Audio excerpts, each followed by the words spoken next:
24절. 창세기 3장 22절부터 24절. 제가 읽겠습니다.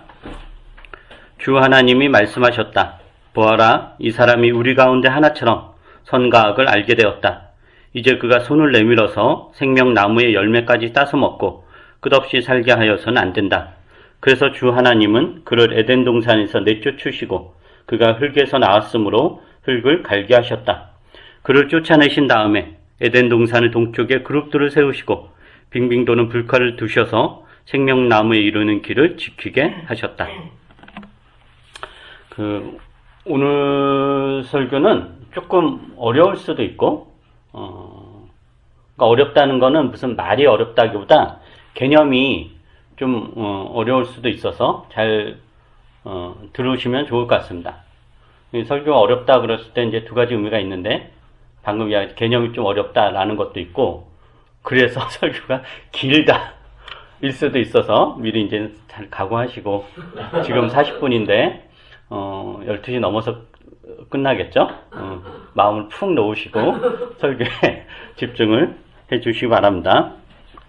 어차피 사람도 없으니까, 애도 없고 동건이는 얌전하니까 방해가 안 될 거예요. 자, 하나님께서 아담과 하와를 오늘 본문에 보니까 에덴 동산에서 이제 쫓아내십니다. 그 이유가 뭐냐면은 이들이 생명나무의 열매를 먹고 끝없이 사는 것, 이럴까봐 그것을 막기 위해서 이제 쫓아내시죠. 그리고 나서 하나님은 그들을 쫓아내신 다음에 그 생명나무에 접근하지 못하도록 그룹들을 세우시고, 그룹은 일종의 어떤 천사랄까, 반인 반수 뭐 여러 가지로 이제 우리가 이야기를 하는데, 어쨌든 세우시고 빙빙 도는 불칼을 두십니다. 이 말은 뭐냐면은 그 누구도 이 생명나무의 열매를 따먹으려고 이 생명나무에 접근하는 것을 이제 불가능하게 한다라는 것이죠. 그리고 이제 하나님은 이 에덴에서 아담과 하와를 쫓아내시고 뭐라고 말씀하시냐면은 그들은 흙에서 나왔으므로 흙을 갈게 하셨다라고 이야기합니다. 그래서 오늘 우리가 이제 살펴볼 내용은 뭐냐면은 여기에서 나오는 이 생명나무의 열매가 무엇을 의미하는지, 그리고 왜 하나님은 그것을 먹지 못하도록 하셨는지, 왜 에덴 동산을 쫓아냈는지, 그리고 쫓아내면서 그들은 흙에서 나왔으므로 흙을 갈게 하셨다라고 그랬을 때 그게 무엇을 의미하는지, 그게 우리의 삶에 어떤 적용을 할 수 있는지, 이런 것들을 두루두루 살펴보려고 합니다. 우선 창세기 2장에 보면 에덴 동산에 대한 묘사가 나요. 하나님께서 사람을 지으시고 에덴 동산을 만드셨는데, 그 에덴 동산에 대한 묘사가 나오는데 여기서 뭐가 나오냐면 생명나무가 나와요. 한번 볼까요? 창세기 2장 한번 보세요. 창세기 2장 8절부터 17절입니다. 창세기 2장 8절부터 17절. 한번 여러분 읽어보세요. 시작. 주 하나님이 북쪽에 있는 에덴의 두 산을 이루시고 지으신 사람을 거기에 두셨다. 주 하나님은 보기에 아름답고 먹기에 좋은 열매를 맺는 눈과 나무를 땅에서 자라게 하시고 동산 한가운데는 생명나무와 선과 악을 알게 하는 나무를 자라게 하셨다. 하와가 에덴에서 흘러나와서 동산을 쫓고 에덴을 지나서는 네 줄기로 갈라져서 네 강을 이루었다. 첫째 강에 이르는 기술인데 금이 나는 하와가 온 땅을 돌아서 흘렀다. 그 땅에서는 금의 질이 좋았다. 둘라라는 향료와 홍옥수와 같은 보석도 거기서 나왔다. 둘째 강에 이르는 기온인데 물소문 땅을 돌아서 흘렀다. 셋째 강에 이르는 티그리스인데 아시리아의 동쪽으로 흘렀다. 넷째 강은 유프라테스이다. 주 하나님이 사람을 데려다가 에덴 동산에 두시고 그것을 맡아서 돌보게 하셨다. 주 하나님이 사람에게 명하셨다. 동산에 있는 모든 나무의 열매는 내가 먹고 싶어 먹어라. 그러나 선과 악을 알게 하는 나무의 열매는 먹어서는 안 된다. 그것을 먹는 날에는 너는 반드시 죽는다. 네. 설교 이제 시작했으니까 염려 마시고 지금 시작했어요. 자, 이 에덴 동산은 하나님께서 사람을 두시려고 이제 만드셨죠. 아담과 하와를 두시려고 만드신 곳입니다. 그러니까 사람이 만든 게 아니라 하나님 만드셨다라는 거죠. 그리고 이 에덴 동산은 어떤 땅이냐면은 그 비옥하고 아주 풍족한 땅입니다. 8절에 9절에 보면은 보기에 아름답고 먹기에 좋은 열매를 맺는 온갖 나무가 있었다. 그러니까 아담과 하와가 무슨 그 밭을 일구고 노동을 해서 이렇게 먹고 살 수 있는 게 아니라 그런 건 이제 다 이렇게 자연적으로 열렸다라고 하는 거죠. 그리고 이 강이 4개, 그 에덴에서 발원해서 4강을 이루는데, 이게 이제 그 고대 고대 근동 지역의 세계관에서 이 4개의 강은 세계의 모든 강을 이야기하는 거예요. 이렇게 강이라는 거는 일종의 생명의 근원. 그래서 이제 강을 중심으로 문명이 발달하잖아요. 그래서 이 생명의 근원이라고 할 수 있는 이 강이 에덴에서 발원해서 4강을 이루면 이제 세상을 풍족하게 하죠. 그리고 에덴 동산에서 나는 열매는 아담과 하와의 수고가 아니고 그들은 거기에서 고생하지 않아도 충분히 이제 먹고 살아갈 수 있었다. 하나님께서 그렇게 하셨다라는 거죠. 그런데 이 에덴 동산에는 굉장히 많은 나무들이 있었는데 그 중에서 이제 독특한 나무가 2개가 있습니다. 하나는 생명나무와 선과 악을 알게 하는 나무입니다. 2장 9절에 보면은 이렇게 되어 있죠.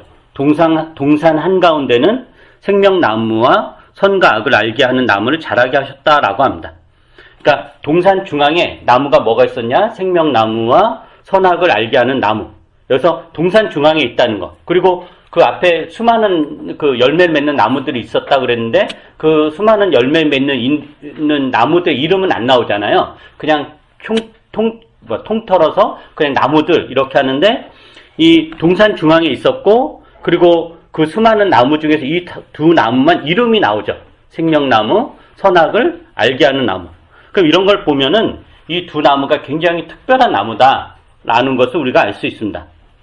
그래서 에덴 동산에 있는 나무, 다른 나무들은 그 보기에 좋고 먹기에 좋은 그런 열매들 맺는 나무들은 생존에 필요한 먹거리를 제공하는 것이지만 지금 동산 한가운데 있는 이 2 나무, 생명나무와 선악을 알게 하는 나무는 생존에 필요한 먹거리 제공하는 것과는 다른 성격이 다른 거죠. 그죠? 하나는 선과 악을 알게 하는 나무다. 또 하나는 생명나무라고 그랬으니까 생명과 관련된 나무인 거예요. 근데 여기서 흥미로운 사실은 뭐냐면은 선악을 알게 하는 나무의 열매는 하나님 먹지 말라고 금기했죠. 이거 먹으면 너희가 죽는다. 먹지 말라. 근데 생명나무의 열매에 대해서는 금하지 않았다라고 하는 거예요.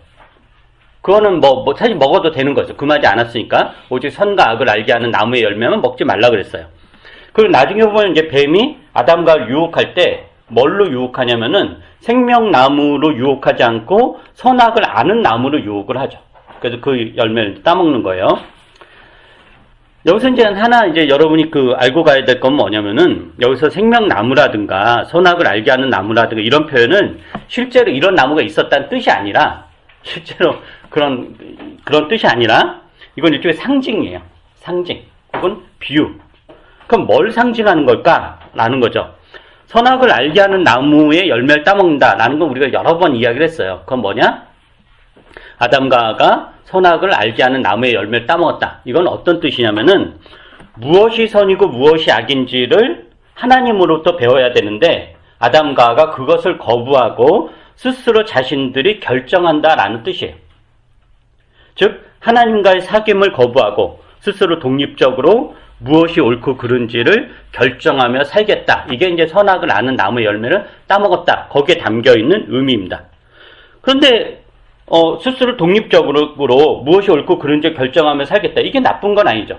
근데 문제는 아담과 하와가 스스로 무엇이 옳고 그른지를 분별하고 결정할 수 있는 수준과 실력이 전혀 안 된다라는 거예요.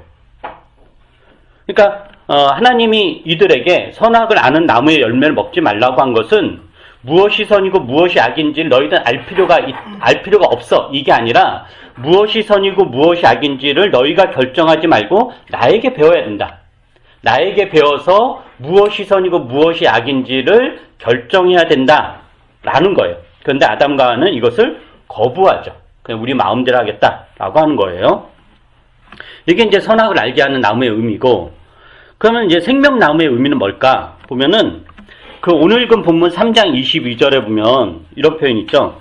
하나님이 이제 이렇게 말씀하시잖아요. 저들이 생명나무의 열매까지 따서 먹고 끝없이 살게 하여서 안 된다. 이렇게 말씀이 나오잖아요. 이것을 근거로 유추하면은 이 생명나무는 무엇과 관련된 거냐면 영생과 관련된 거예요. 다른 말로 구원과 관련된 거죠. 그러니까 죽지 않고 영원한 삶을 누리며 사는 거예요. 그런데 이 선악을 아는 나무와 생명나무는 사실은 동전의 양면 같은 한 쌍인데 이게 무슨 이야기냐면은 아담과 하와가 무엇이 선이고 무엇이 악인지를 하나님과 사귐을 통해서 배워야 됐잖아요. 그리고 그러한 배움의 과정을 통해 하나님과 깊은 사귐의 관계를 가지는 것. 이게 영생인 거예요. 이게 이제 생명나무의 의미인 거죠. 그런데 아담과 하와가 선악을 아는 나무의 열매를 따먹음으로 하나님으로부터 벗어나고자 했고, 이런 상황에서 생명나무의 열매를 따먹는다라는 것은 하나님으로부터 벗어난 삶을 영원히 살겠다라는 시도인 거예요. 영원히 살겠다. 그래서 그것에 대해서 하나님이 막는 겁니다. 그러면 이제 하나님은 왜 아담과 하와가 생명나무의 열매를 따먹고 끝없이 살게 될까봐 염려하여 그들을 왜 동산에 쫓아냈을까? 이 부분에서 굉장히 이제 많은 사람들이 오해를 해요. 어떤 오해하냐면은 하나님이 아담과 하와가 이 열매를 따먹고 끝없이 살게 된 게 두려워서, 하나님이 무서워서 이들이 그 열매를 따먹으면 하나님의 어떤 영역을 침범하는 것 같아서 하나님이 막았다. 그러니까 하나님이 당신의 영역을 침범당하는 것 같다. 즉 하나님의 손해인 거죠. 손해인 것 같아서 하나님이 막았다. 저들이 죽어야 되는데 그 열매를 따먹고 죽지 않으면 골치 아프니까 먹지 못하게 막았다. 그래서 이렇게 먹지 못하게 하고 쫓아낸 걸 이거 벌이라, 하나님이 인간에게 준 어떤 벌, 이렇게 이제 생각을 해요, 대부분. 근데 그거는 조금만 더 생각하면 말이 안 되는 거예요. 왜 말이 안 되냐면은 하나님이 뭐가 두려워서, 하나님이 뭐가 무서워서 그 열매를 먹지 못하도록 막았겠어요.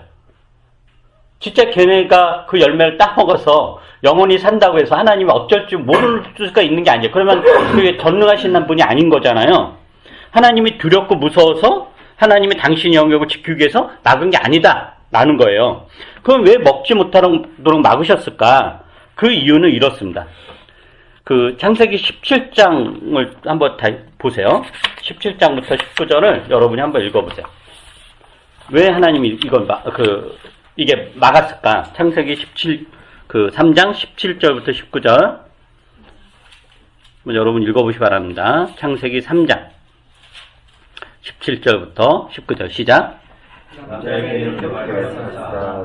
네가 내 말을 듣고서 내가 너에게 먹지 말라고 한 그 나무의 열매를 먹었으니 이제 땅이 너 때문에 기술을 만날 것이다. 너는 죽는 날까지 수고를 하여야만 땅에서 나는 것을 먹을 수 있을 것이다. 땅은 너에게 가시덤불과 엉겅퀴를 낼 것이다. 너는 들에서 자라는 수성기를 먹을 것이다. 너는 흙에서 나왔으니 흙으로 돌아갈 것이다. 그때까지 너는 땀을 흘려야 나를 먹을 수 있을 것이다. 너는 흙이니 흙으로 돌아갈 것이다. 네. 자, 이 부분을 우리가 지난번에 예전 설교 전에 이제 설교를 했죠, 그죠? 이걸 우리가 어떻게 이제 그 이야기를 했냐면은 대체적으로 이거를 어떤 식으로 해석을 하냐면은 아담과 하와가 선악을 아는 나무의 열매를 따먹고 하나님의 명령을 어긴 거잖아요. 그래서 하나님이 그들을 저주하고 심판하고 벌 주는 내용으로 그 17절부터 19절을 이해를 합니다. 근데 우리는 그게 아니고 이게 하나님의 어떤 저주나 벌이 아니라 말로 다 할 수 없는 하나님의 깊은 은혜다라는 거를 이야기를 했죠. 그러니까 이전 설교 다시 들으셔야 돼요. 그러니까 왜냐하면 딱 이렇게 보면 이거 뭐 당연히 벌 주는 건데 이렇게 하는데 그렇지 않다는 걸 이야기를 했어요. 하나님 심판이 아니다. 하나님의 은혜다라는 이야기를 했어요. 근데 어쨌든 여기에서 아담과 하와가 이 나무의 열매를 선악을 아는 나무의 열매를 따먹었다라는 거는 하나님을 배제하는 거죠. 하나님 당신 이제 필요 없으니까 우리끼리 알아서 살겠다. 우리끼리 알아서 무엇이 옳고 그른지를 결정하고 살 테니까 하나님 당신은 이제 간섭하지 마세요. 당신은 우리 삶에서 떠나세요. 라는 게 선악을 아는 나무의 열매를 따먹은 거예요. 그리고 나서 이제 어떤 17절부터 19절에 나오는 너희가 흙에서 나왔으니 흙으로 돌아갈 것이다. 이 표현이 두 번씩이나 이렇게 나오는 거거든요. 근데 이게 하나님의 심판이 아니라 하나님의 은혜다라는 이야기를 했는데 어떤 맥락에서 그런 거냐면은 인간이 하나님을 배제하고 스스로 무엇이 옳고 그른지를 판단하고 결정한다라는 것은 인간에게는 큰 불행입니다. 로마서 1장에 보면 하나님을 배제한 인간의 불행을 이렇게 묘사해요. 로마서 1장을 볼까요? 로마서 1장 18절부터 30절인데 제가 여러분도 찾아보시고 제가 한번 읽어드리겠습니다. 로마서 1장 18절부터 30절입니다. 하나님의 진노가 불의한 행동으로 진리를 가로막는 사람의 온갖 불경건함과 불의함을 겨냥하여 하늘로부터 나타납니다. 하나님을 알만한 일이 사람에게 환히 드러나 있습니다. 하나님께서 그것을 환히 드러내 주셨습니다. 이 세상 창조 때로부터 하나님을 보이지 않는 속성, 곧 그분의 영원하신 능력과 신성은 사람이 그 지으신 만물을 보고서 깨닫게 되어 있습니다. 그러므로 사람들은 핑계를 댈 수가 없습니다. 사람들은 하나님을 알면서도 하나님을 하나님으로 영화롭게 해드리거나 감사를 드리기는커녕 오히려 생각이 허망해져서 그들의 지각 없는 마음이 어두워졌습니다. 사람들은 스스로 지혜가 있다고 주장하지만 실상은 어리석은 사람이 되었습니다. 그들은 썩지 않는 하나님의 영광을 썩어 없어질 사람이나 새나 네발 짐승이나 기어다니는 동물의 형상으로 바꾸어 놓았습니다. 그러므로 하나님께서는 사람들이 마음의 욕정대로 하도록 더러움에 그대로 내버려 두시니 서로의 몸을 욕되게 하였습니다. 사람들은 하나님의 진리를 거짓으로 바꾸고 창조주 대신에 피조물을 숭배하고 섬겼습니다. 하나님은 영원히 찬송을 받으실 분이십니다. 아멘. 이런 까닭에 하나님께서는 사람들을 부끄러운 정욕에 내버려 두셨습니다. 여자들은 남자의 바른 관계를 바르지 못한 관계로 바꾸고 또한 남자들도 이와 같이 여자의 바른 관계를 버리고 서로 욕정에 불탔으며 남자가 남자와 더불어 부끄러운 짓을 하게 되었습니다. 그래서 그들은 그 잘못에 마땅한 대가를 스스로 받았습니다. 사람들이 하나님을 인정하기 싫어하므로 하나님께서는 사람들을 타락한 마음자리에 내버려 두셔서 해서는 안 될 일을 하도록 놓아두셨습니다.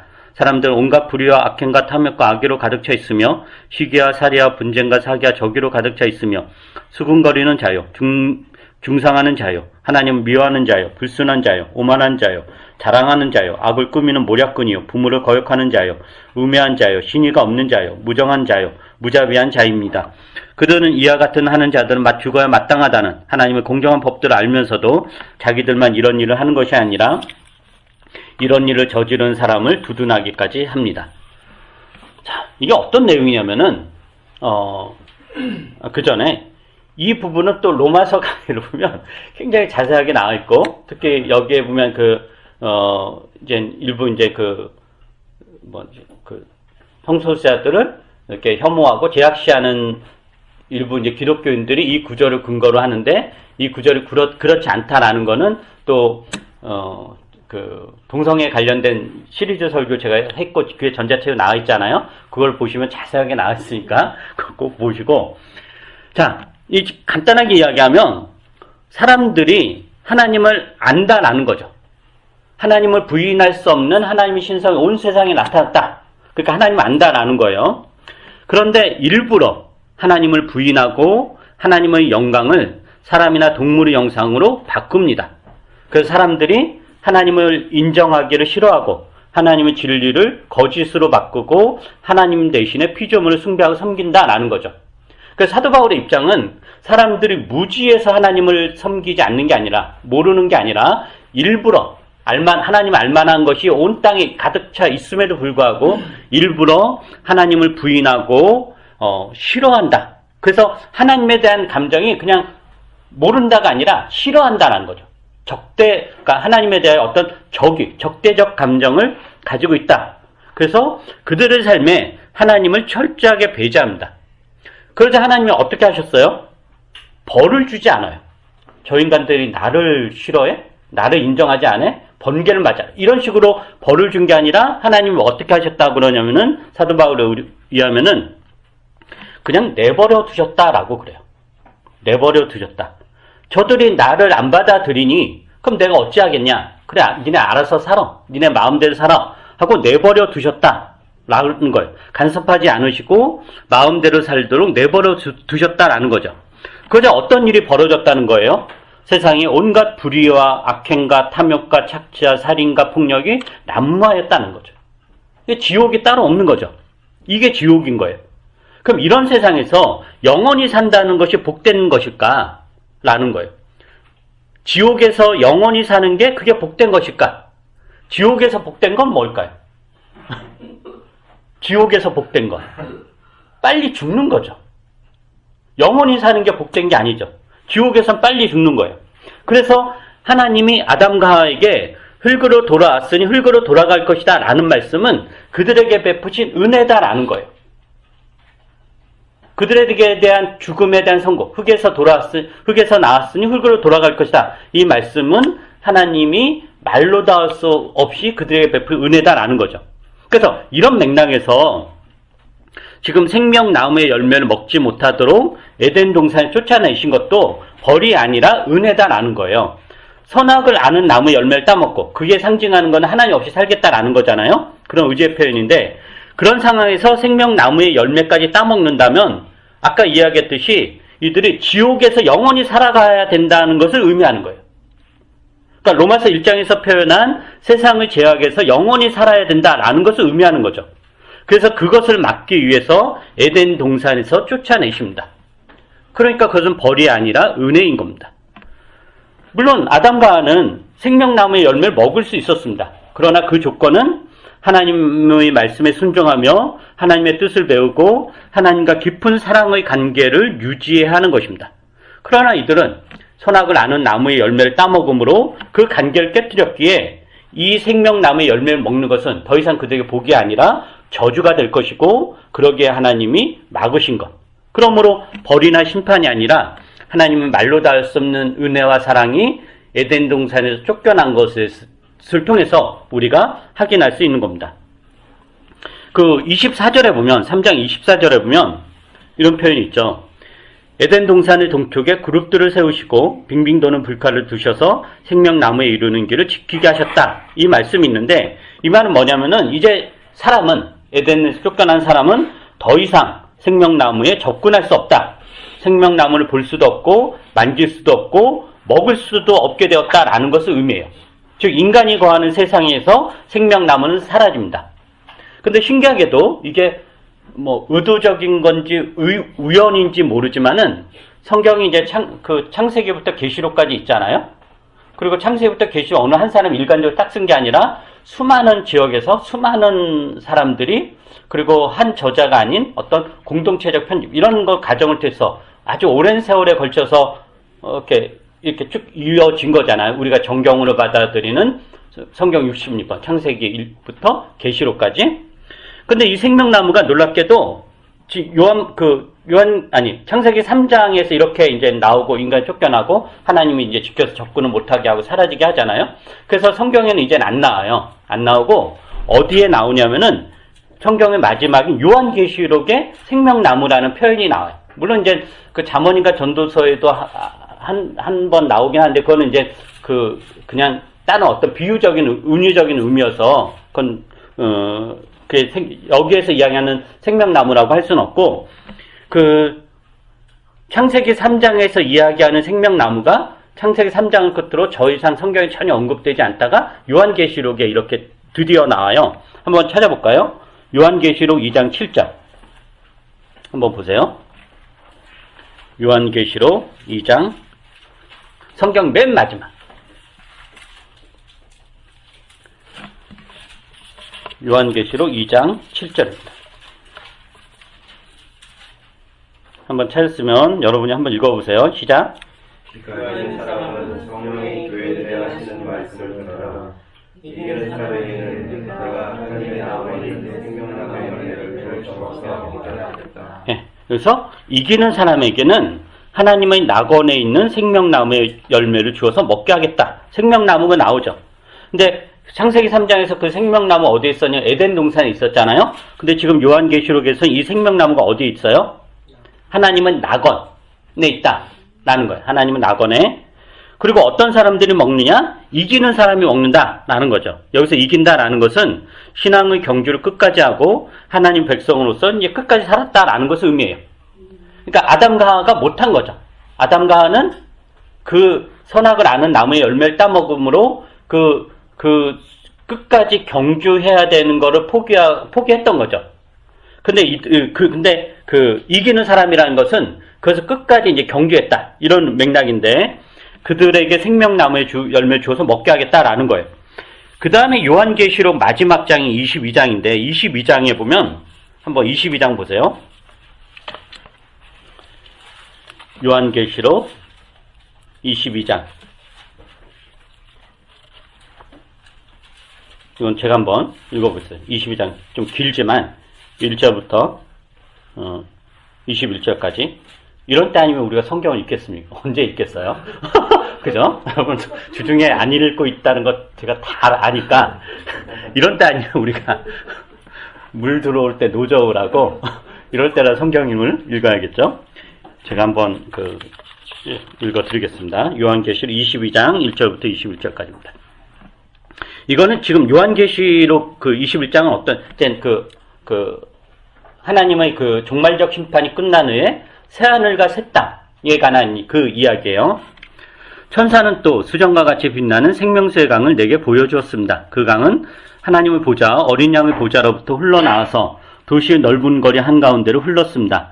강 양쪽에는 12종류의 열매를 맺는 생명나무가 있어서, 여기서 이제 생명나무가 나오죠. 달마다 열매를 내고 그 나뭇잎은 민족들을 치료하는 데 쓰입니다.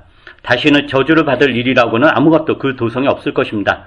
하나님과 어린 양의 보좌가 도성 안에 있고 그의 종들이 그를 예배하며 하나님의 얼굴을 볼 것입니다. 그들의 이마에는 그의 이름이 적혀 있고 다시는 밤이 없고 등불이나 햇빛이 필요 없습니다. 그것은 주 하나님께서 그들을 비추시기 때문입니다. 그들은 영원 무궁하도록 다스릴 것입니다. 천사가 또 나에게 말하였습니다. 이 말씀 믿음직하고 참되다. 예언자들에게 영을 내려주시는 주 하나님께서 자기의 종들에게 곧 일어날 일들을 보여주시려고 자기의 천사들을 보내셨다. 보아라, 곧 내가 오겠다 하신 주님의 말씀을 기억하여라. 이 책에 기록된 예언의 말씀을 지키는 사람들은 복이 있습니다. 이 모든 것을 듣고 본 사람은 나 요한입니다. 내가 이 모든 것을 듣고 볼 때 이것들을 내게 보여준 그 천사의 발 앞에 엎드려 경배하려고 하였더니 그가 나에게 말하였습니다. 이렇게 하지 말아라. 나도 너와 너의 동료 예언자들과 이 책의 말씀을 지키는 사람들과 같은 종이다. 경배는 하나님께 드려라. 또 그가 나에게 말하였습니다. 때가 가까이 왔으니 이 책에 적힌 예언의 말씀을 봉인하지 말아라. 이제는 불의를 행하는 자는 그대로 불의를 행하고 더러운 자는 그대로 더러운 채로 있어라. 의로운 사람은 그대로 의를 행하고 거룩한 사람은 그대로 거룩한 채로 있어라.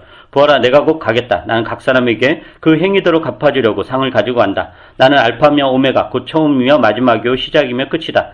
생명나무에 이르는 권리를 차지하려고, 그리고 성문으로 해서 도성에 들어가려고 자기 겉옷을 깨끗이 빠는 사람 복이 있다. 개들과 말씀쟁이들과 음행하는 자들과 살인자들과 우상 숭배자들과 거짓을 사랑하고 행하는 자는 다 바깥에 남아있게 될 것이다. 나 예수는 나의 천사를 너희에게 보내어 교회들에 주는 이 모든 증언을 전하게 하였다. 나는 다윗의 뿌리요 그의 자손이요 빛나는 샛별이다. 성령과 신부가 오십시오 하고 말씀하십니다. 이 말을 듣는 사람도 또한 오십시오 하고 외치십시오. 목이 마른 사람도 오십시오. 생명의 물을 원하는 사람은 거저 받으십시오. 나는 이 책에 기록한 예언의 말씀을 듣는 모든 사람에게 증언합니다. 누구든지 여기에 무엇을 덧붙이면 하나님께서 그에게 이 책에 기록한 재앙들을 덧붙이실 것이요. 또 누구든지 이 예언의 책에 기록한 말씀에서 무엇을 없애버리면 하나님께서 이 책에 기록한 생명나무와 그 거룩한 도성에서 그가 누린 몫을 없애버리실 것입니다. 이 모든 계시를 증언하시는 분이 이렇게 말씀하셨습니다. 그렇다. 내가 곧 가겠다. 아멘. 오십시오. 주 예수님. 주 예수의 은혜가 모든 사람에게 있기를 빕니다. 아멘. 이렇게 이제 성경이 끝나는 거죠. 여기 보면 생명나무가 여러 번 나오죠. 2절에 2절은 뭐냐면은 새하늘과 새 땅, 새 예루살렘을 묘사하는 장면이에요. 그 묘사인데 여기에 뭐가 있냐? 생명나무가 있죠. 강이 있고 그 양쪽에 12종류의 열매를 맺는 생명나무가 있다. 여기서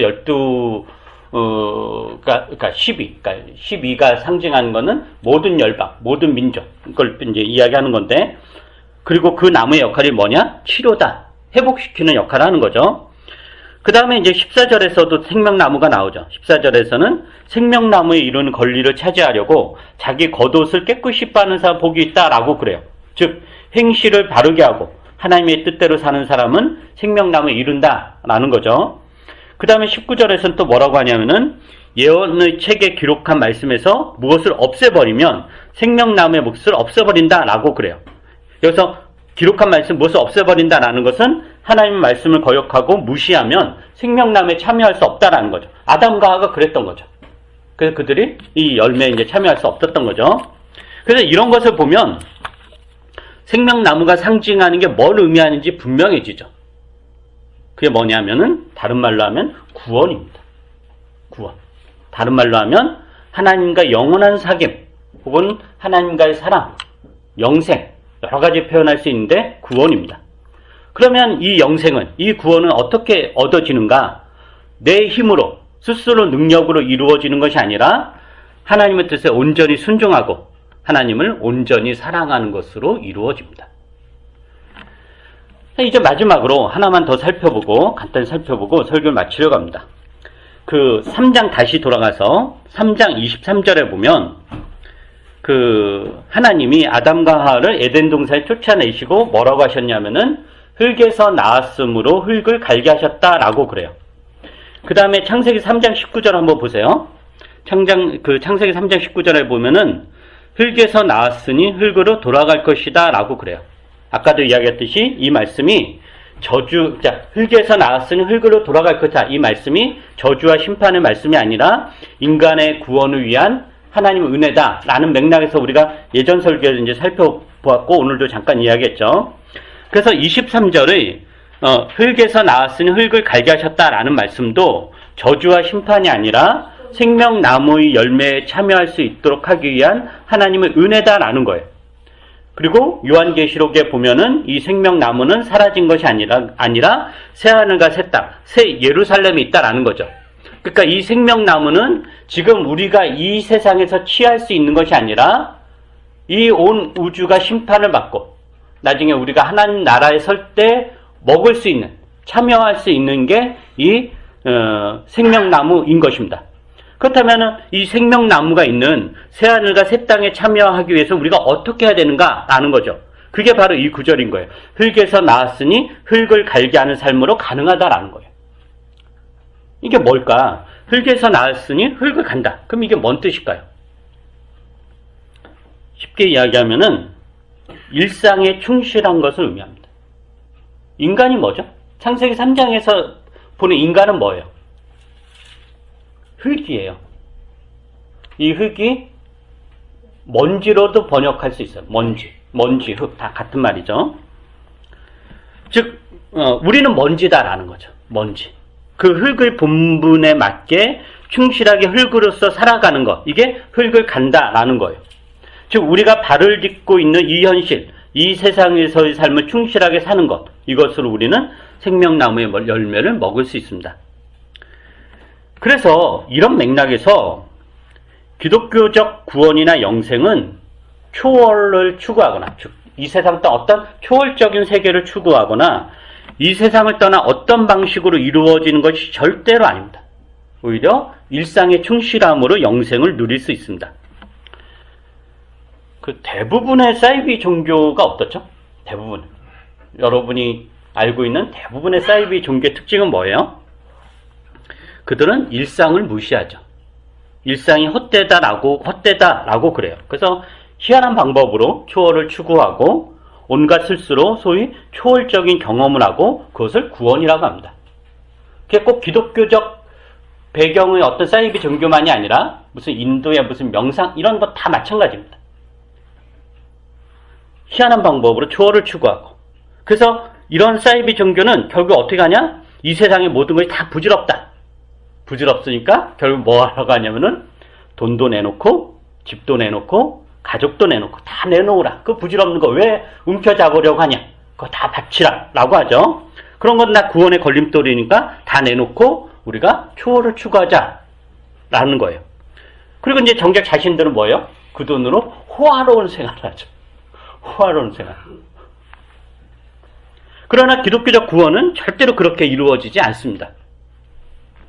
그래서 흙에서 나왔으니 흙으로 돌아갈 것이다 라는 말씀이 저주나 심판이 아니라 은혜의 말씀이라고 했듯이 우리가 오늘 살펴보는 본문 흙에서 나왔으니 흙을 갈게 하셨다라는 말씀도 저주나 벌, 심판이 아니라 하나님의 크신 은혜, 생명나무의 열매를 먹을 수 있도록 하기 위한 하나님의 깊은 은혜입니다. 그러므로 흙에서 나와서 흙을 갈며 흙으로 돌아가는 것, 즉 먼지에서 나와서 먼지를 갈며 살다가 먼지로 돌아가는 것이 인간의 운명임을, 우리의 운명임을, 이것이 인생임을 잊지 말아야 됩니다. 이것은 슬픈 일도 아니고 헛된 일도 아니고 허무한 것도 아닙니다. 흙에서 나와서 흙을 갈며 살다가 흙으로 들어가는 것으로도 인생은 충분히 살만하며 가치가 있습니다.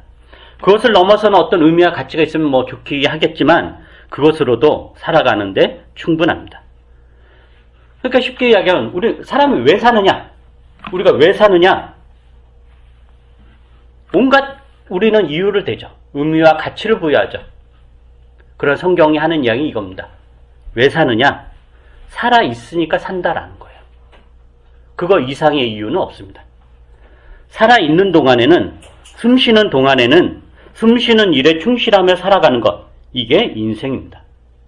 무슨 열매나 업적, 어떤 결과, 성취를 이루어내야 하는 것이 인생은 아닙니다. 물론 그게 있으면 좋죠. 그러나 그것은 덤에 불과합니다. 있으면 좋지만 없어도 우리 인생이 헛된 것은 아닙니다. 예를 들면 중증 장애를 가진 자녀를 둔 부모를 생각을 해보세요. 평생 날 가능성이 없습니다. 여전히 정체된 상태에서 그렇게 중증 장애로 죽을 때까지 살아야 되는데 그런 자녀를 평생 돌봐야 되는 부모의 마음을 생각해 보세요. 자신의 돌봄이 자녀의 병을 호전시킬 수 있다면 얼마나 좋을까요? 그러나 자신의 돌봄이 자녀의 중증 장애를 호전시킬 수 있는 기대가 없다고 하더라도 지금 주어진 현실을 받아들이고 자신의 역할을 감당하는 것, 이게 흙에서 나와서 흙을 가다가 흙으로 돌아가는 것입니다. 최근에 제가 그 넷플릭스를 통해서 안시성이라는 영화를 얼마 전에 봤는데 요즘 워낙 텔레비전 공중파를 전혀 안 보고 넷플릭스만 빠져가지고 온갖 거 보고 있다가 이제 안시성까지 보게 됐어요. 아주 예전에. 뭐 아는 내용인데 20만의 당나라 대군과 5천의 그 양만춘이 지휘하는 안시성 군사들 대결에서 그 누가 보아도 이제 안시성 패배는 명확해요. 질게 뻔하죠. 패할 것이 분명한 거예요. 그래서 이제 이제 참모 중에 한 명이 그 패할 것이 분명한 싸우면 어차피 다 죽는 거, 그 분명한 싸움을 왜 하느냐? 이세민이 너희가 항복하면 너희들 잘 살게 해주겠다까지 약속까지 했는데, 그래서 이제 항복을 권해. 어차피 질 싸움 왜 하느냐? 이렇게 이제 권하니까 그 조인성이 이제 양만춘 역할을 하죠. 대답을 해요. 너는 이게 정확한 어디인지 기억은 안 나는데, 너는 이기는 싸움만 하느냐? 이기는 결과만 있을 때만 싸우냐? 이렇게 물어요. 나는 싸워야 되기 때문에 싸우는 것이다 라고 대답해요. 그게 굉장히 저한테 그 2시간의 영화 중에서 유일하게 울림이 있었던 대사였어요. 그렇지. 싸워야 되기 때문에 싸우는 거지. 그러니까 인생이 그렇다라는 거죠. 무슨 결과물을 만들어내고 대단한 업적을 만들어내고 지금 내가 하는 게 무슨 성과가 있어야 사는 것이 아닙니다. 아무 것이 없어도, 해놓은 것이 없어도 지금 내가 하는 일의 영향력이 손톱의 때만큼도 못해도 해야 하기 때문에 하는 것, 살아있기 때문에 살아야 되는 것, 이게 하나님이 우리에게 주신 운명입니다. 이 운명을 잘 감당하셔야 됩니다. 그러니까 교회도 무슨 의미를 찾고 교회를 나와야 될 이유를 찾아서 교회를 나오지 마십시오. 그냥 나오는 거예요. 의미를 찾으면 한 주는 나오고 한 주는 안 나올 거예요. 왜요? 의미라는 거는 늘 내 컨디션과 내 기분에 따라 좌우되는 거 아니에요? 오늘은 가야 되겠구나. 하나님의 은혜를, 이런 의미. 그럼 가는 거고. 아니면 안 오는 거잖아요. 그냥 나오는 겁니다. 우리가 그냥 살듯이. 그렇다면 신자에게 가장 필요한 성품, 덕목이 뭘까라는 거죠. 우리가 창세기 1장부터 계속 일관성 있게 하고 있는 이야기가 여기서도 나옵니다. 바로 책임입니다. 하고 싶으면 하고 하기 싫으면 때려치고 이런 것이 아니라 책임있게 인생을 사는 것, 책임을 다해 일상에 충실하는 것, 이것이 신자의 삶입니다. 이런 차원에서 우리는 하나님의 구원에 어떻게 참여하고 있는지, 장차 우리가 생명나무의 열매를 어떻게 먹을 수 있을 것인지, 이런 맥락에서 우리의 신앙과 우리의 삶을 돌아보아야 할 것입니다. 기도하겠습니다. 거룩하신 주님, 주께서 저희들을 벌주지 않으시고 버리지 않으시고 끝까지 견인해 가시며 당신이 마련해 두신, 우리를 위해 선물로 준비해 주신 그 생명나무의 열매를 먹을 수 있도록 우리를 책임지시며 우리와 함께 해 주십니다. 우리가 오늘 살펴본 말씀을 통해서 우리가 어떻게 살아야 되는지, 주께서 우리에게 주신 이 삶을, 이 인생을 우리가 어떻게 수행해야 하는지 다시 한번 돌아보게 됩니다. 인생이 짧지 않기 때문에 많은 일들이 있고, 그런 많은 일들 속에서 우리가 낙심하기도 하고 좌절하기도 하고 다 때려치고 싶기도 할 텐데, 그럴 때 주께서 우리가 원하시는 것이 무엇인지, 우리의 운명이 무엇이고 우리 인생에 대한 우리 책임이 무엇인지 오늘 말씀을 통해 다시 한번 기억할 수 있게 해 주시옵소서. 그래서 힘들더라도 이 길을 굳건히 갈 수 있게 해 주시고, 그래서 이렇게 간 것 자체가 우리의 큰 의미이며 보람이 될 수 있게 해 주시옵소서. 감사드리며 예수님 이름으로 기도합니다. 아멘.